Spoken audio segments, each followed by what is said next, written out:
ரொம்ப மகிழ்ச்சியாக இருக்குது இந்த காலகட்டம். ஏன்னா காலையில் கந்த சஷ்டி பெருவிழா தொடங்கி இருக்கிற ஒரு நேரத்தில் நாளைக்கு கும்பல் நிறைய இருக்கும், கூட்டம் நிறையா இருக்கும். நாளைக்கு தரிசனம் பண்ண வருங்கிற ஆசையில் இங்கே தங்கணுட்டு வந்தோம்.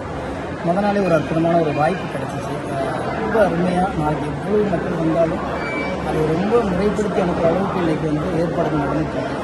இன்றைக்கி பார்க்கும்போது ரொம்ப ஃப்ரீயாக பார்க்குறாங்க. ஆனால் நாளைக்கு காலையில் ஒரு பெரும் மக்கள் திரள் இருக்கும். அதுக்குள்ளே குழந்தைங்களுக்கு தூக்கி வீட்டில் வர முடியாதுங்கிற ஒரு சின்ன அச்சத்தோடு இன்றைக்கி இரவே பார்த்துடலாம் அப்படின்னு சொல்லி வந்திருக்கோம்.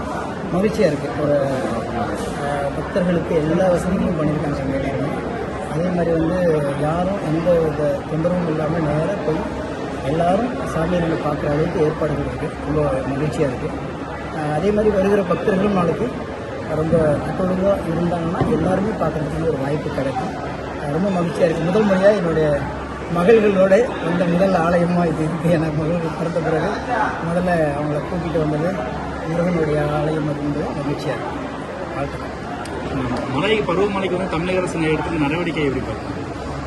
இல்லை, ஏற்கனவே திட்டமிட்டது அதை எதிர்பார்க்காம இப்போ அதிகமான மழை வந்துருச்சு. அதுக்கான துரிதமான வேலைகள் பண்ணியிருக்கேன். இப்போ நான் சென்னையில் நான் இருக்கிற இடத்துல கூட ஏற்கனவே தொடங்கப்பட்ட விஷயங்கள் 80% முடிஞ்சிருச்சு. ஒரு சில இடத்துல கொஞ்சம் இருக்குது. அது சீக்கிரமாக சரி பண்ணிவிடுவாங்க பெருமழை வரதுக்குள்ளங்கிற நம்பிக்கை இருக்குது.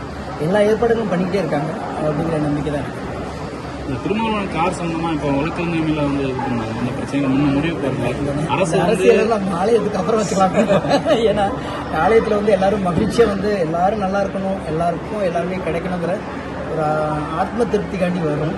இங்கே அரசியல் பற்றி பேச வேணாம் நான் நினைக்கிறேன். ஏன்னா அரசியல் இருந்தாலும் ஆனால் என்னை பொறுத்த வரைக்கும் இங்கே எல்லாருமே இணக்கமாக நான் கடந்து போகிறது தான் ஒரு நல்ல மானுடத்தின் பண்பாக இருக்குன்னு நான் நம்புகிறேன்.